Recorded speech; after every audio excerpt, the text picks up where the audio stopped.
নমস্কার। কবি সন্দীপন বেরার লেখা কবিতা বাঁচিয়ে রাখে।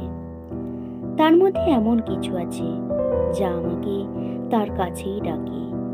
মায়াবী আলোয় দিয়ে যায় রোজ প্রসন্নতা, শূন্যতা বোধপূর্ণ করে দেয়।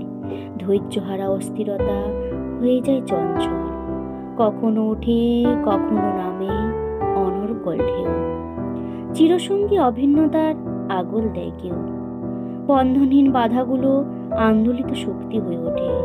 শেষ হয়ে যায় জীবন তরি একদিন এই পথে, একা হয়ে যায় কেউ তখন, আর সেই তো মনে রাখে। নিশ্চুপ তার প্রিয় মানুষ তাকে মনে রাখে, বাঁচিয়ে রাখে আজীবনকাল। হারিয়ে যাওয়া স্বপ্নগুলো সমাধি দেয় গল্প স্মৃতি। আসল কথা পাশে থাকা শর্তহীন দিনগুলো। নমস্কার।